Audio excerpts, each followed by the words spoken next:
Good afternoon, ladies and gentlemen, and I have great pleasure in introducing my guest on the India Economic Conclave 2021, the one and only Mr. Hardeep Puri, Civil Aviation Minister. He's the Minister for Urban Development as well as Minister of State for Commerce. So, what should I say, many hats or many pagdis that you wear at any given point in time. But because this is an economic conclave, I want to ask you one question. COVID has been especially harsh on the sector of civil aviation, in the sense that people were not traveling. The entire lockdown, which had affected every other sector, had affected the civil aviation sector. Are you seeing any sights of a sunrise in this sector of civil aviation? Navika, thank you very much. The pandemic has affected all sectors. Civil aviation stands out as a sector which got its act together, and the government was able to use the lockdown in order to do some essential things required to deal with the pandemic. You flew in 1,500 tons of medical supplies from outside India, flew 943 tons of medical supplies within the countries, ventilators, etc. Lifeline Udan, that was the phase. Then you had, we were told initially 190,000 Indians stranded outside. That was the figure that my friend Mr. Jaishankar was working on, based on what the missions had told him. We started Vande Bharat operations, and today Vande Bharat has carried 68 lakh people, 6.8 million.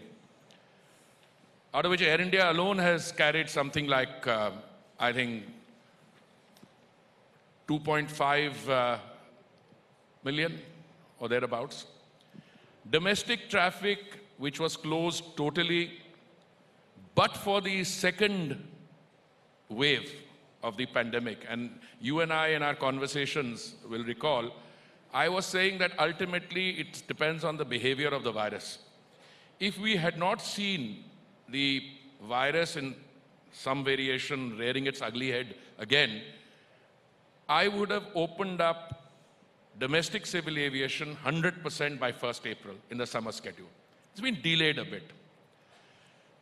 I always regarded domestic civil aviation for purposes of opening up 100%. I took the figure at 350,000 a day. When we closed down, it was a complete close down. We started on 25th May with 30,000 a day. We had reached 313,000. It was just that last couple of inches which we had to And grow. we are back to square one. No, we are not back to square one. Today's figure I just saw before I came to see you, 244,000. Now, what is this due to? Two issues. Many states insisting on RT-PCR tests at the point of entry, and people who would normally travel for purposes of recreation or holiday having a little doubt. And there was some misbehavior at the airports and in the airlines. So I called my DGCA and the Secretary of Civil Aviation and I said, crack the whip. People have paid for the ticket. They will, if they don't wear a mask, if we don't do social distancing, just offload them. And we will invoke the CARs and get away with it. It has had an effect. I already see changes. Same thing in Delhi Metro, for which I'm responsible. So I'm coming to my overall thing. The total revival of the sector in terms of domestic aviation has been opening up, has been delayed by 15, 20 days. I expect the second wave of the pandemic to peak in the next week or 10 days.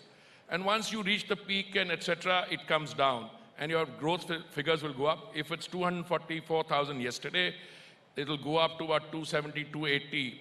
We can predict these things, making allowances for Tuesdays when people don't like to travel and so on. I think civil aviation has been one of the more remarkable success stories during the pandemic. And the reason is that we were able to take some measures like the price band.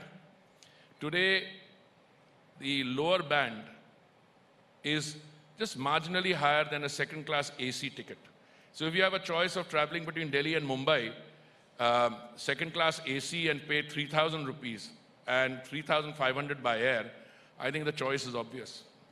So, Mr. Hardeep Puri, when you say that during the pandemic period, it has been Air India, the Vande Bharat mission, that has played such a crucial role in bringing back Indians stranded abroad, and also in terms of cargo that needed to go from one place to another.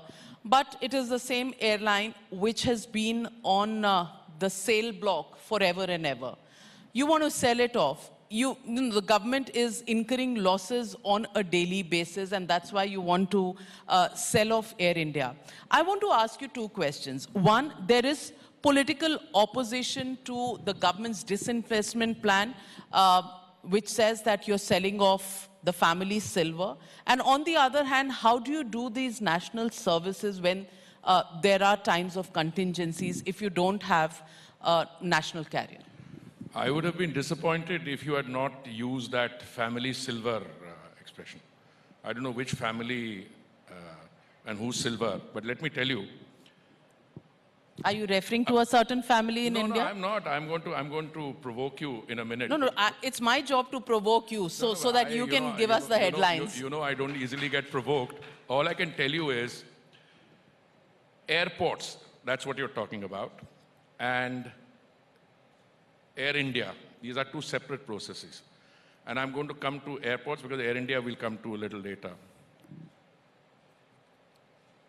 Air India is a national asset. It will be retained as a national asset. Put that aside for a moment. Earlier attempts at privatization of Air India were half-hearted for a number of reasons I'll go into in a minute. But let me come to the airports. Who started the privatization of the airports? First question. I'll answer it myself. The year of the Lord, 2006. The two airports privatized were Delhi and Mumbai.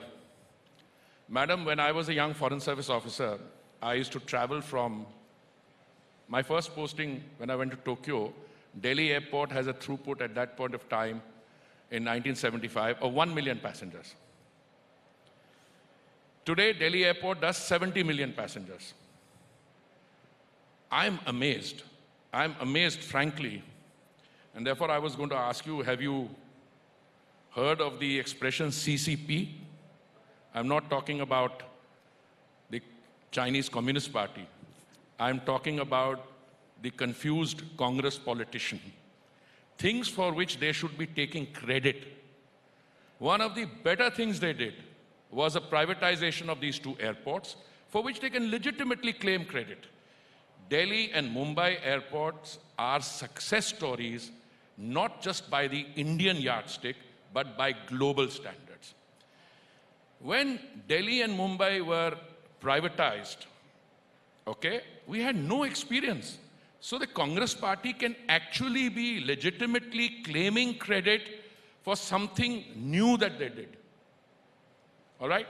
Now, Mr. Hardeep Puri, let me interrupt you here. You say success story of the Congress party. On the other hand, there are several investigations that are going on whether extra land was used or not, on duty-free shops. So that the BJP, and that's the political allegation against you. The good stories are made bad by you setting your own agencies after the good stories. You're jumping issues. Let's complete one issue. Privatization of Delhi and Mumbai resulted in revenue to the Airports Authority between 2006 and 2020, 31st December, of 29,000 crores. That is the money that was used to privatize the Tier 2 and Tier 3 city airports. Today, civil aviation infrastructure in India is something that is globally looked at. 6 airports in between the states did some privatization. I mean, you had Bangalore, Hyderabad, etc. But let me come to the national level. In 2018, the BJP NDA government decided to privatize another 6 airports, all right? process has now resulted in another approval for 6 plus 6 more. I am saying that you don't have an option on privatization because resources are scarce and you would want to use the state's resources to build roads, Pradhan Mantri Aviation Yojana, Shauchalaya. But you have an option on who to give it to, and that's the crony capitalist charge. Again, I want to take issue with the choice of words, whom to give it to. We don't decide whom to give it to. We do it through a transparent, open system of bidding. Now, what happened in 2006, and this is where I find fault with their process, they gave it to 2 people who did not have experience, and they teamed up with Fraport, etc. And then for 14 years or thereabouts, they ran a policy that you could not bid for an airport unless you had prior experience, which essentially meant that the 2 entities who won the 2006 bid were the only entities who would get. So we changed that. Okay. Now you have a situation that those 6 airports which we privatized in 2018. By the way, I was not even the minister. So when I'm singing praises for that, I said whoever was then, the government of the Prime Minister, absolutely clear-headed in a visionary manner. You were talking to the Chief Minister of UP just now, and I'm elected from UP. The UP civil aviation story is a roaring success. What did they do? Apart from existing airports which were being built under the Udan scheme, operationalized, Jewar, Kushinagar, so many others. Now, what have we done? All we've done is to take the privatization policy, not use the gross revenue model which they had, which has, it leaves open. They will say, "Mera revenue itna tha, itna nahi tha, ye tha." And now we said, forget about all that. You go by per passenger rate. And I'm sure, look, it was an international bid. Domestic players, the 2 who won the 2006 bids, GVK and GMR participated, others participated, and by the time you read Jewar, which is the latest example, Zurich won the bid. And Zurich were there earlier, I think, in Bangalore. So it is a story which has succeeded, which is releasing revenue. That's how we are building hundreds of other airports. I want to ask you, is it a matter of coincidence that one party or one company wins bids for 6 airports together? Madam, those 6 don't add up to even 9%. I have looked at the bid. You're not answering the question, you're changing the question. No, I'm and answering what is convenient to you. It's a bit convenient. We don't go and grant them the airport. There's a bid. Navika can bid, your other competitors can bid, and it's a transparent system. Like, for instance, we had an issue with one of the airports in Kerala. The Kerala government participated in that. And they said, if we are able to bid within 10% of the lowest bid, so if the lowest bid is, let's say, X, and we are 10% there, we should be given right of first refusal. We agreed to that.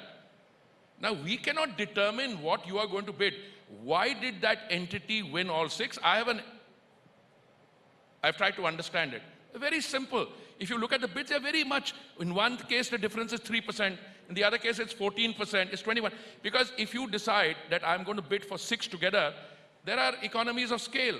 You have the same consultant working for 6 of them. Whereas if you decide to go for 1, you are incurring the same cost. Whereas he's doing, well, look, he got those 6. There was no stipulation that you could not get more than X number. When it came to Jewar, the same person who got those 6 airports lost out. So this is what the marketplace and transparent bidding. Then why does Mr. Rahul Gandhi make a crony capitalist charge against your government? Because they say that you favor only 2 industrial houses. पहली बात तो ऐसी है, कोई industrial house किसी सरकार का नहीं होता. I mean, that's a little I know. I've been in public life now for a while. I spent 39 years in the foreign service. I've served in Japan, the United States, UK. To say that somebody is some political party's udyogpati, this is the first time I'm hearing of it. So let's put that aside. As long as you said crony capitalism charge, the 3 C's. I come back to my CCP, confused Congress politician. Things for which they should be taking the credit, they're giving us the credit. We're quite happy to take it. They did it for the vaccine also. Arey, ye to BJP vaccine, somebody said. I turned around and said, hey, wait a minute, yeah. ICMR, Dr. Balram Bhargav, the entire health and scientific community, our vaccine manufacturers, guys who've done world-class job, and you want to give the BJP the credit, we're happy to take it. Then this vaccine is not safe. You know, I think this CCP charge of confusion, and I see it every day now.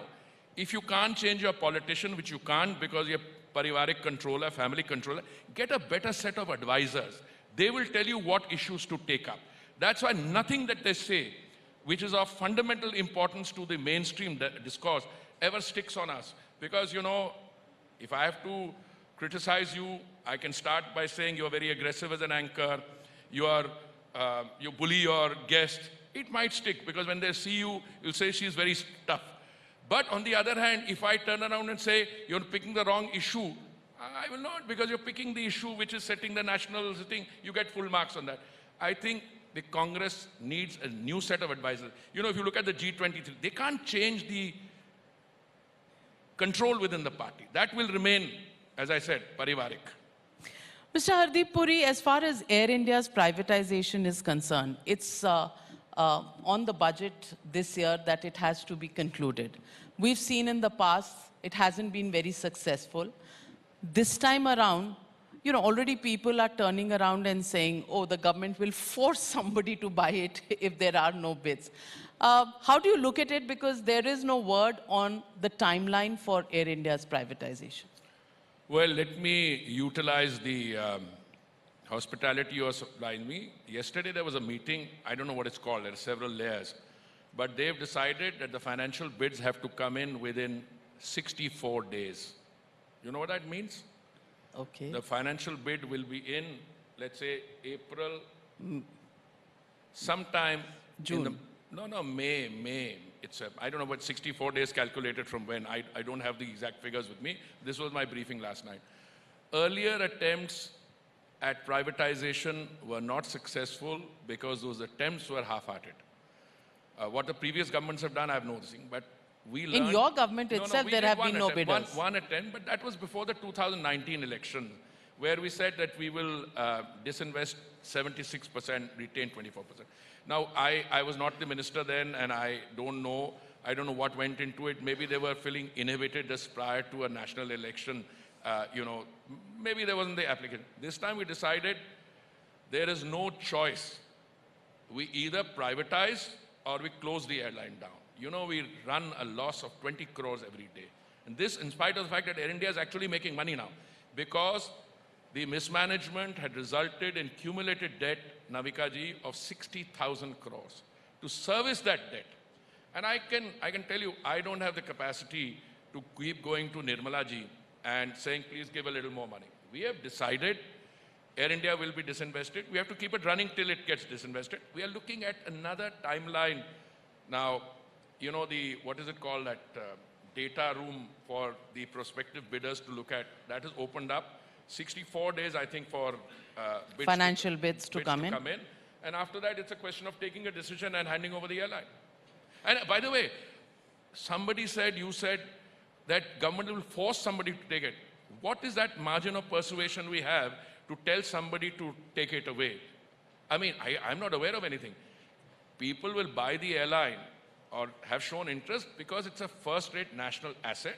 And if you clear the decks and run it afresh and you bring modern management, avoid the mistakes of the past, it will still remain Air India, but it will be in the hands of somebody who knows how to run an airline.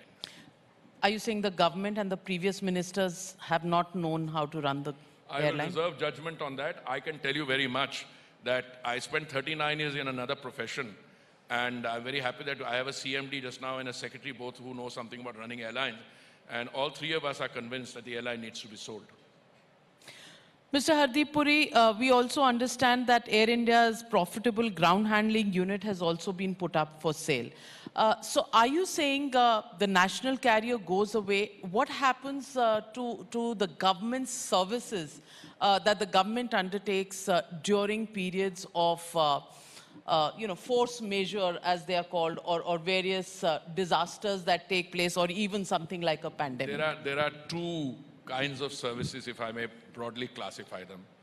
One are the freebies that retired employees, people in government take from Air India. Somebody came up to me in Parliament the other day who was a minister who was a former civil servant. He said, when I was a civil servant, we used to get upgraded. I said, yeah, you used to get upgraded, and a lot of people got free tickets. We stopped all that. One of the things I did immediately on becoming a minister was that there's a quota. All former civil aviation ministers and civil aviation secretaries used to get free travel for the rest of their lives. Retired employees get 20 free tickets. And those tickets are defined as very interesting. So look, we've stopped all that. We've rationalized costs. I brought down the operating expenditure of Air India by 1,500 crores a year. Somebody needed to do it. But there's something more important, and which is that apart from these freebies, what services Air India renders for national emergencies is not a gratis service. Navika, it's paid for. That's why when, we brought back people from Wuhan, I made it absolutely clear to your next guest that this service will have to be paid for. And MEA paid it. And rightly so. When we brought people back from outside, the repatriation cases, we did not follow the model of everything is on the house because it's a state-run airline who can come and go. Look, we had a difficulty on the ticket pricing. I made it again clear. We were bringing back people from the Middle East for as little as 13,000 rupees. The private carriers, incidentally, were charging more. 1.5 to 2. I mean, they're my friends, so I don't want to be critical. But they run it according to my. So if tomorrow, let's scenario, Air India finds a new owner, new home. The existing employees are carried into that new home. And tomorrow, let's say there is a need for a service to be rendered in response to a request from the state. Any private airline is willing to do it because it will be on payment basis. Same Air India can be utilized for that. So I don't think that makes a compelling case. By the way, let me tell you another thing. Every time when a parliament session starts, I'm asked, because of these three ministries, what is it that you're going to get maximum flack on? So I said, I don't know. I don't think we'll get flack on anything. What is the issue? He said, Air India privatization mein bahut opposition hai. The freebies will end. No, freebies. Once I started pointing out that the choices between privatization and close down, which is I'm still saying, unless we are able to disinvest, privatize, the airline will close down. And I think everyone, including the professional staff, the engineering staff, the pilots, they realize that. So they will make, for the sake of pro forma, my salary was cut by a little more than it should have been, etc. I think we are on target, and we will achieve it this time. Well, targets are important, and when governments and political parties begin to think that economics is more important than politics, then as a country, we are on the right path to growth. Thank you very much, Mr. Hardeep Puri, for joining me on this special session at the India Economic Conclave.